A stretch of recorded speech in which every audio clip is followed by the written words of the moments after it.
বিসমিল্লাহির রহমানির রহিম। হে জগতবাসী, আজ আমি আপনাদের সামনে যে নামটি নিয়ে আসলাম, যে আল্লাহর ৯৯ নামের মধ্যে এমন কিছু আল্লাহ জিনিস লুকিয়ে রেখেছেন, সেই জিনিসগুলো আমরা কখনো উদ্ঘাটন করি না এবং বোঝার চেষ্টা করি না। কিন্তু আমরা যখন তখন একটা কথা বলে থাকি যে আল্লাহ, আমার এই কাজটি এত নিয়ত করেছি, তোমার কাছে মোনাজাত করেছি, আল্লাহ এই কাজটি আমার হলো না। তখন এই কথাগুলো বলি, কিন্তু দেখা যায় যে আল্লাহর কাছে এভাবে বললে কি হবে? তবে আল্লাহ কিন্তু সব জিনিসের একটা সুযোগ সুবিধা, একটা লাইন গার্ড করে দিয়েছেন। যেমন দেখেন, যে আমরা যদি প্রধানমন্ত্রীর কাছে যাই, যে প্রধানমন্ত্রী আমাদেরকে গ্রামের মধ্যে কারেন্ট লাগবে, সেই কারেন্টটা প্রধানমন্ত্রী দিয়ে দিবে। কিন্তু প্রধানমন্ত্রী কাছে গেলে আমরা কখনোই এই কারেন্টের ব্যবস্থা করতে পারবো না। আরও 50 বছর ধরেও যদি তার কাছে ঘুরি, তাহলে আমাদের কি করতে হবে? যেমন আমাদের গ্রামের মধ্যে মেম্বার সাহেব আছেন, চেয়ারম্যান সাহেব আছেন। এখন মেম্বার চেয়ারম্যানের কাছে যদি আমি যোগাযোগ করি, তাহলে দেখা যায় কয়েক সপ্তাহের মধ্যে কারেন্টের ব্যবস্থা হয়ে যাবে। তাহলে আল্লাহ কিন্তু পৃথিবীতে নবী রাসূলদেরকে রেখেছিলেন, নবী রাসূলদেরকে রেখেছেন, এর মাধ্যমে বহু মানুষ চলেছে, সুবিধা করে চলেছে। আল্লাহর কাছে কিছু চাওয়ার দরকার হলে নবী ও রাসূলদের মধ্যে চেয়েছে। তাহলে দেখা যায় এখন আমরা সরাসরি আল্লাহর কাছে চাই, তো এখন দেখা যায় যে কিছু হচ্ছে না। আর যদি আমরা কোনো মাধ্যমে যাই, তো ইনশাআল্লাহ এটা হবেই। তো এখন বর্তমানে পীর আউলিয়ার যুগ, উলিয়ার মাধ্যমে আল্লাহ কিছু করে থাকে, শুনে থাকে। তো এখনকার যে কথাটি বলবো, যে আল্লাহ, আমি এই বিপদে পড়েছি, সেই বিপদে পড়েছি, আমি সমস্যায় পড়েছি, আমাকে তুমি রক্ষা করো, বা এরকম কিছু ভাবনা রেখে যখন আমরা চলি এবং আল্লাহকে ওইভাবে আমরা ডাকি, কিন্তু কাজ হয় না। তো কাজ হয় না, এতে কি আল্লাহর দোষ? না। আল্লাহ বলেছে, দেখো আমার বহু নাম আছে, এর মধ্যে ৯৯টা নাম দেখা যায় লিপিবদ্ধ করা হয়েছে, গ্রন্থের মাধ্যমে গিয়েছে, তোমরা তা পেয়েছো। তোমরা কি জানো না যে আমার গুণ শক্তি, আমার মহা গুণ আমি এই ৯৯ নামের মধ্যে রেখেছি। যেমন সেই নামটি হলো কি, দেখুন, সেই নামটি হলো, মনে করেন যে আমাদের কখন কোন সময় কি কি বিপদের সময় আমরা এই নামগুলো জপব। যেমন প্রথমত আমি আপনাদেরকে বলছি যে এই নাম কাগজে লিখিয়া পানি দ্বারা ধুইয়া, সেই পানি তেজারতি মাল ও দাড়িপাল্লায় ছিটাইয়া দিলে আপনার ব্যবসায় উন্নতি হবে। আলহামদুলিল্লাহ। হে জগতবাসী, এই কথাগুলো অবশ্যই মনে রাখবেন। অবশ্যই আপনাদের দুনিয়াবি লাভ হবে। আর দুনিয়াবি যখন লাভ হবে, তখন মনে আনন্দ থাকবে। আর সে আনন্দ মনে যখন আল্লাহকে ডাকবেন, তখন আল্লাহর এই নাম রেখে, হে আবার আল্লাহকেই ডাকতেছি, তখন আল্লাহ বলবে যে আমার গুণবাচক নাম জপে তারা উন্নতি করেছে। তখন তারা আমাকে চোখের পানিতেও ডাকে, হাসিতেও ডাকে, খুশিতেও ডাকে। সকল প্রকারের ডাক আল্লাহ তার কাছ থেকে পেয়ে গেল।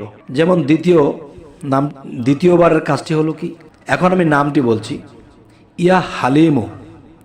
ইয়া হালিমু, এই নামটি যদি কেউ জপে এবং দেখা যায় ওই পানির নৌকায় ছিটাইয়া দিলে, এই নামটি জপিয়া পানির নৌকায় ছিটাইয়া দিলে কোনো প্রকার বিপদে ভয় থাকে না, ডুবিয়া নষ্ট হবে না, ইহাই ভয় থাকে না।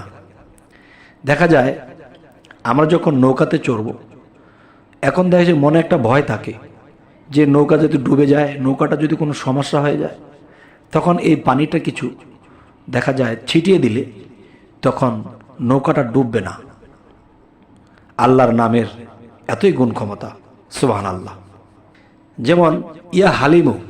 ইয়া হালিমু এই নামটি গৃহপালিত পশুর গায়ে ছিটাইয়া দিলে ভালো ফলাফল পাওয়া যাবে। গৃহপালিত পশুর গায়ে ছিটাইয়া দিলে এই নাম জপিয়া ভালো ফলাফল কিংবা ভালো ফসলের মধ্যেও যদি এটা ছিটিয়ে দেওয়া হয়, তাহলে ফসলের ফলাফলও ভালো হবে। তবে আমার কথা আপনারা অনেকেই বুঝতে কষ্ট হলে একটু খেয়াল করে বুঝে নেবেন, যে আমি আবারও বলছি যে ইয়া হালিমু। ইয়া হালিমু এই নামটি গৃহপালিত পশুর গায়ে ছিটাইয়া দিলে ভালো ফলাফল পাওয়া যাইবে এবং বিপদাপদ হইতে মুক্ত থাকিবে। আলহামদুলিল্লাহ। এবং জমিনে ছিটাইয়া দিলে ক্ষেতের ফসল ভালো হবে, কীট পতঙ্গ হইতে নিরাপদ থাকিবে। আলহামদুলিল্লাহ, আল্লাহ যে কত সুযোগ সুবিধা রেখেছে, আমরা এর কিছুই করি না।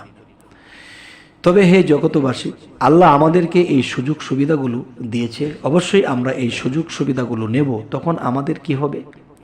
তখন দেখা যায় যে আল্লাহর কাছে আমরা দোষী থাকবো না।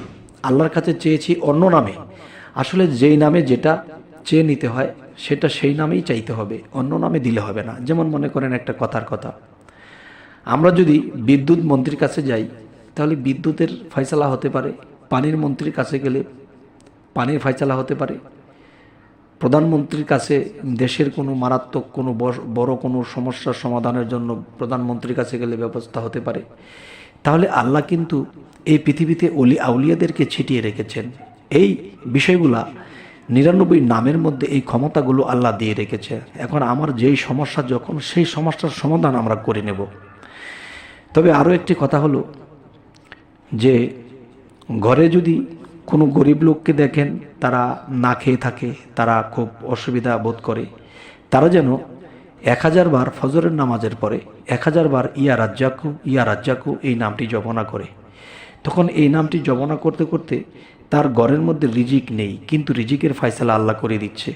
কি করে যে আসবে, কোত্থেকে যে আসবে, এটা আল্লাহই ভালো জানে। কিন্তু কেউ যদি নিয়মিত প্রতিদিন ইয়া রাজ্জাকু 1000 বার জপনা করে, তবে 100 বার করলেও হয়, সেটা গুরুত্ব একটু কম। আর যদি 1000 বার করে তাহলে দ্রুত কাজ করবে, যে তার ঘরের মধ্যে তাৎক্ষণিক এমন হইতে পারে যে কারো পক্ষ হইতে এখানে খাবার এসে হাজির হবে, তাদের রিজিকের ফয়সালা হয়ে যাবে।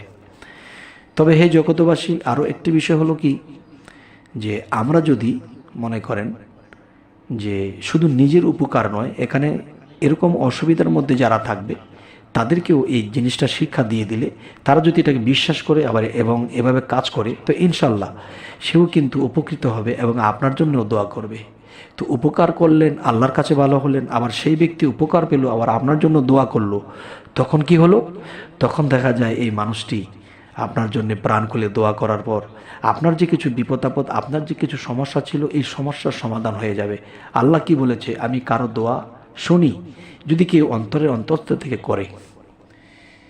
তবে হে জগতবাসী, আজকের এই আলোচনা আপনাদের কেমন লাগলো? যদি আমাদের এই চ্যানেলের আলোচনা আপনাদের ভালো লাগে তো অবশ্যই সাবস্ক্রাইব করে রাখুন, পরবর্তীতে আপনাদের কাছে আরও ভালো ভালো আলোচনা যেন পৌঁছে দিতে পারি।